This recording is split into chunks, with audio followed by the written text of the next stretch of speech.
ஒவ்வொருவரினுடைய சுயமரியாதையும் அவர் எப்படி காப்பாற்றி இருக்கிறார் என்பதற்காக சொல்லுகிறேன். 73 கை ரிக்ஷா ஒழிப்பு திட்டம். மனிதனை வைத்து மனிதன் இழுக்கலாமா? கம்யூனிஸ்ட் கட்சி ஆண்ட மேற்கு வங்கத்தில் கூட கை ரிக்ஷா இருந்தது.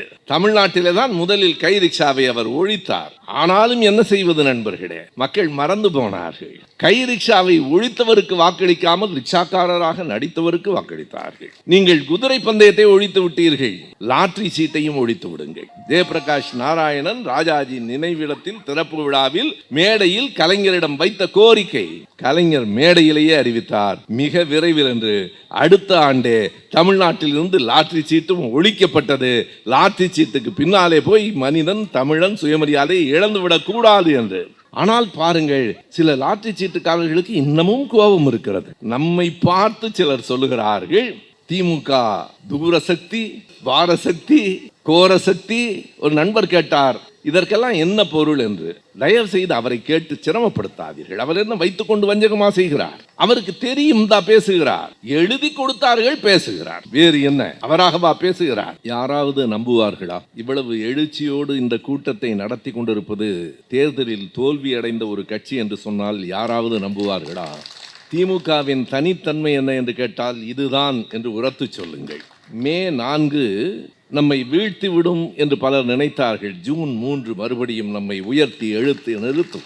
நான் மேடையிலும் எதிரிலும் அமர்ந்திருக்கிறவர்கள் எல்லோரையும் ஒவ்வொருவராக பெயர் சொல்லி அழைக்கப் போவதில்லை. நம் எல்லோருக்கும் ஒரே பெயர் தான். முன் எப்போதை காட்டிலும் இருவண்ண கொடியை இறுக பற்றி இருக்கும் கலைஞரின் உடன்பிறப்புகள் அனைவருக்கும் என் அன்பு வணக்கம்.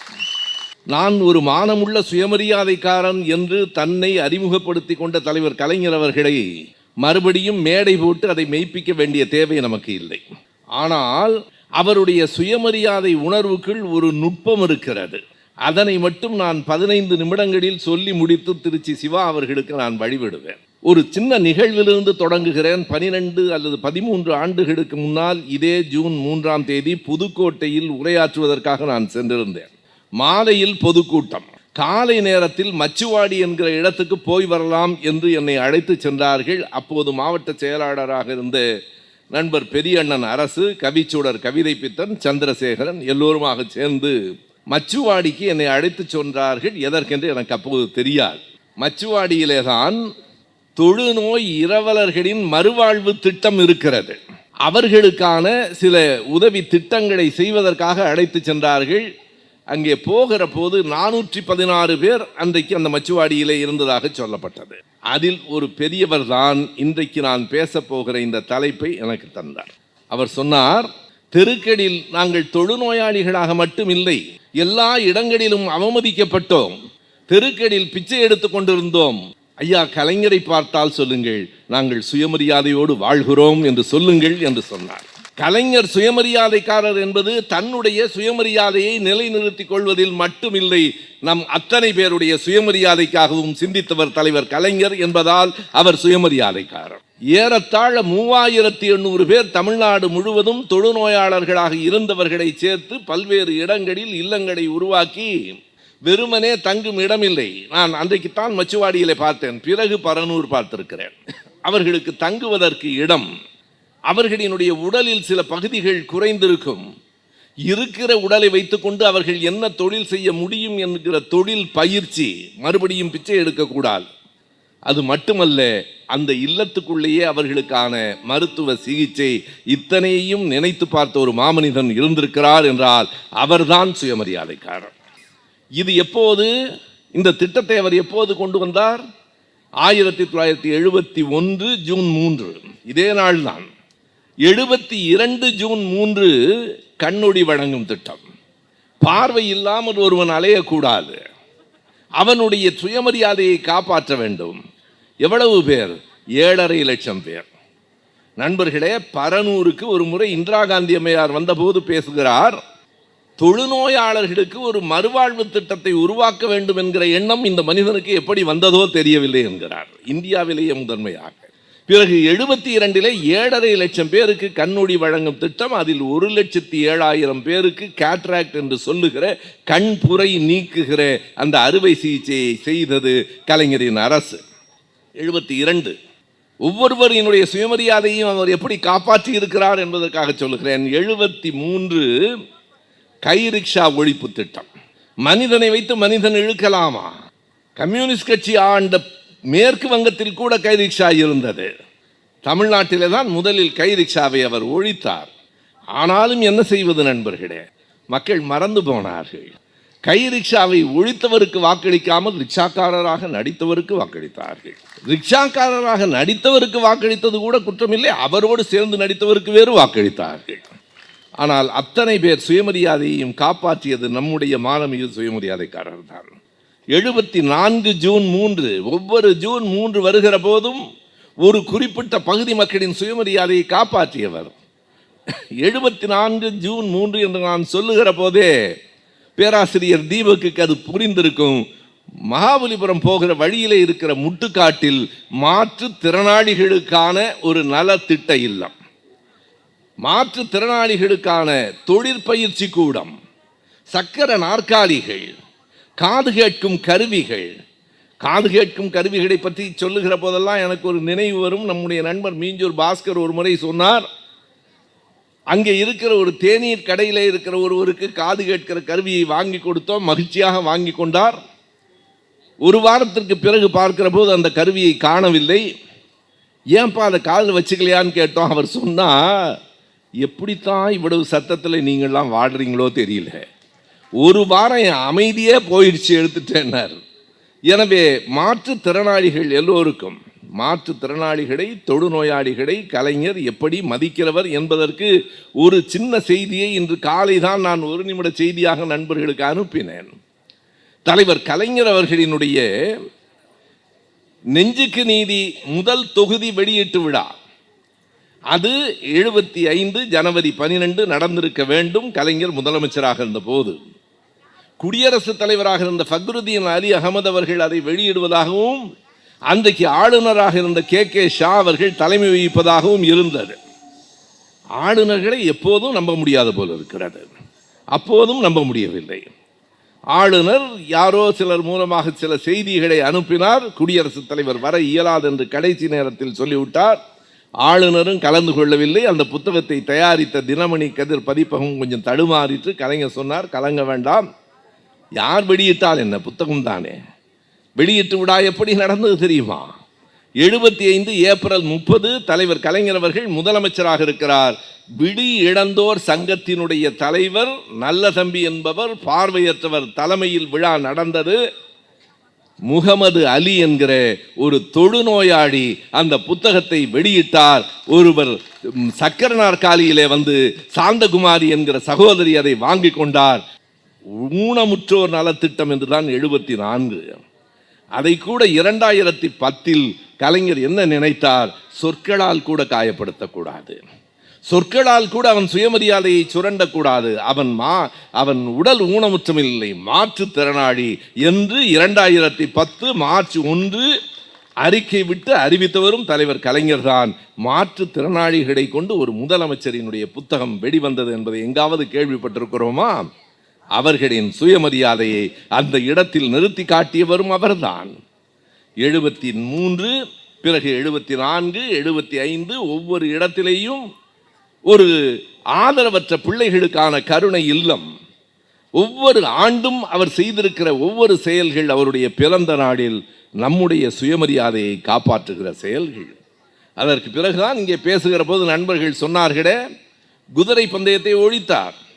குதிரை பந்தயத்தை ஒழித்ததற்கு பிறகு ராஜாஜி அவர்களினுடைய நினைவிடத்தை திறப்பதற்காக வந்த ஜெயபிரகாஷ் நாராயணன் அவர்கள் மேடையிலே ஒரு வேண்டுகோள் வைத்தார். நீங்கள் குதிரை பந்தயத்தை ஒழித்து விட்டீர்கள், லாட்டரி சீட்டையும் ஒழித்து விடுங்கள். ஜெயபிரகாஷ் நாராயணன் ராஜாஜி நினைவிடத்தில் திறப்பு விழாவில் மேடையில் கலைஞரிடம் வைத்த கோரிக்கை, கலைஞர் மேடையிலேயே அறிவித்தார், மிக விரைவில் என்று. அடுத்த ஆண்டே தமிழ்நாட்டில் இருந்து லாட்டரி சீட்டும் ஒழிக்கப்பட்டது. லாட்டரி சீட்டுக்கு பின்னாலே போய் மனிதன், தமிழன் சுயமரியாதையை இழந்துவிடக் கூடாது என்று. ஆனால் பாருங்கள், சில லாட்டரி சீட்டுக்காரர்களுக்கு இன்னமும் கோபம் இருக்கிறது. அவர் 75 ஒழித்தார், இப்போதும் சில பேருக்கு அந்த கோபம் இருக்கிறது என்று புரிகிறது. நண்பர்களே, இவ்வளவும் செய்திருக்கிற நம்மை பார்த்து சிலர் சொல்லுகிறார்கள், திமுக தூரசக்தி, வாரசக்தி, கோரசக்தி. ஒரு நண்பர் கேட்டார், இதற்கெல்லாம் என்ன பொருள் என்று. தயவு செய்து அவரை கேட்டு சிரமப்படுத்தாதீர்கள். அவர் என்ன வைத்துக்கொண்டு வஞ்சகமா செய்கிறார்? அவருக்கு தெரியும் தான் பேசுகிறார். எழுதி கொடுத்தார்கள், பேசுகிறார். வேறு என்ன, அவராகவா பேசுகிறார்? ஆனால் அது வசை சொற்கள் என்று கருதி அவர்கள் பேசியிருக்கலாம். நான் இந்த மேடையிலே சொல்லுகிறேன், திமுகவை தூரசக்தி என்பதோ, பாரசக்தி என்பதோ, கோரசக்தி என்பதோ வசை சொற்கள் இல்லை. அவையும் ஒரு விதத்தில் திமுகவுக்கு பொருந்தும். திமுக தூரசக்தி தான். திரும்பி பாருங்கள், பின்னால் ஒரு நூற்றாண்டுக்கு பின்னால் நமக்கு வரலாறு இருக்கிறது. நான் அதைத்தான் சொன்னேன்.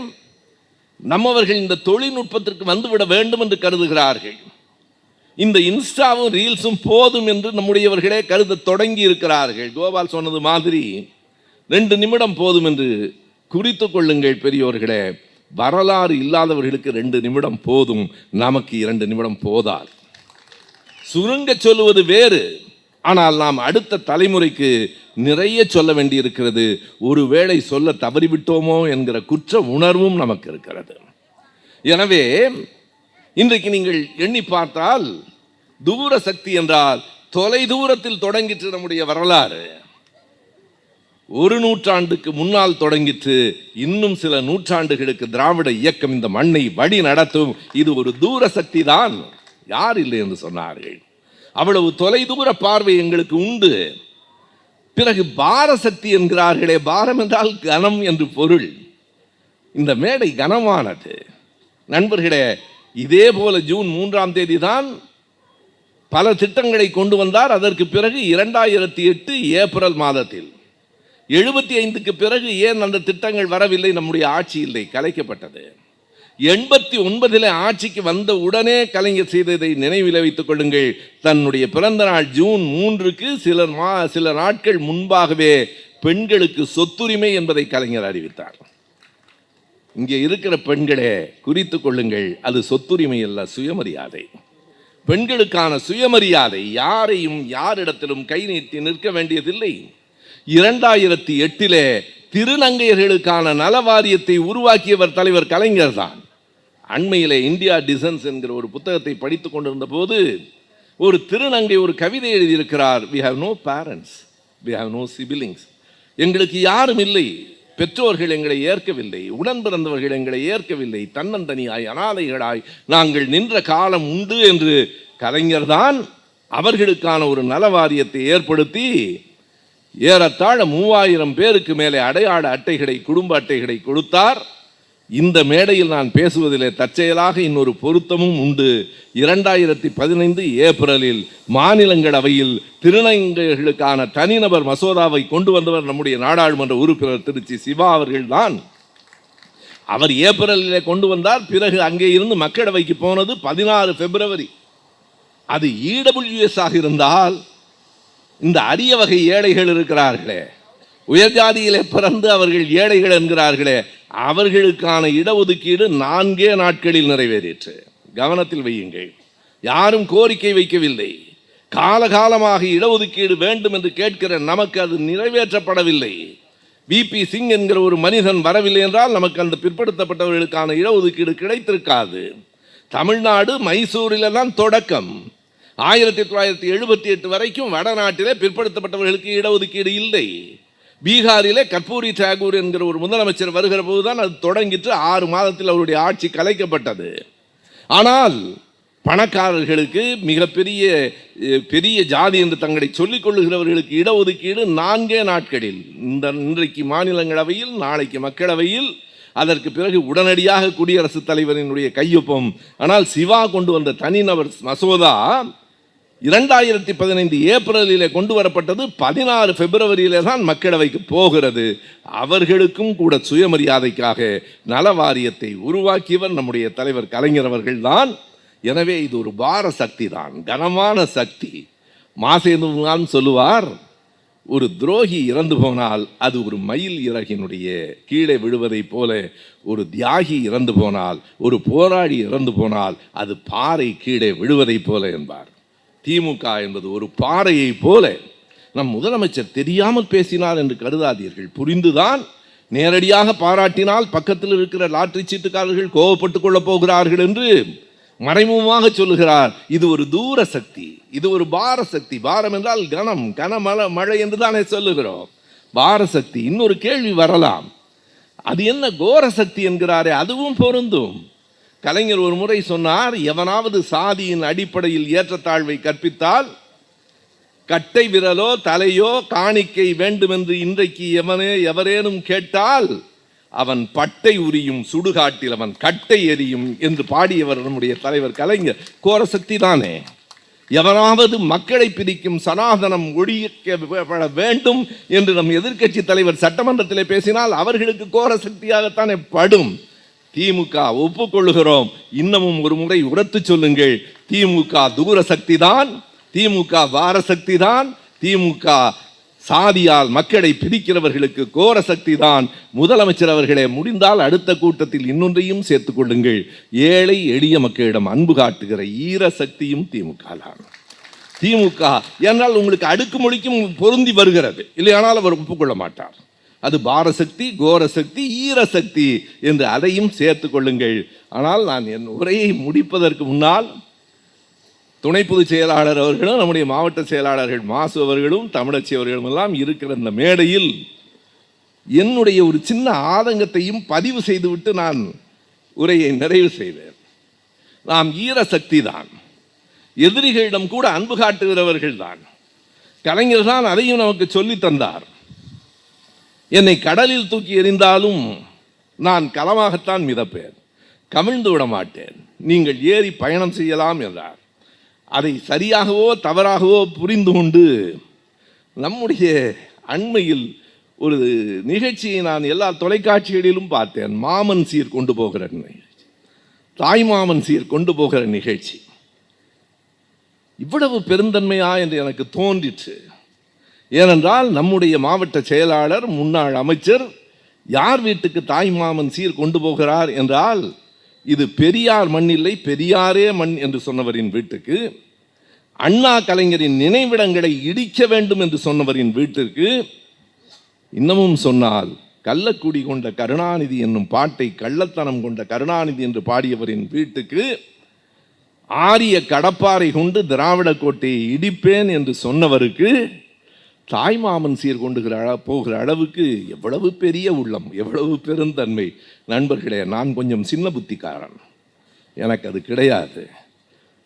கலைஞரை படித்தவன், அண்ணாவை படித்தவனுக்கு நான் உண்மையிலேயே தாய்மாமனாக இருந்தாலும் சாகும் வரை பகையாடியாக இருப்பேனே தவிர ஒரு நாளும் உறவாடியாக இருக்க மாட்டேன். இதுவும் சுயமரியாதையின் ஒரு வடிவம். நன்றி, வணக்கம்.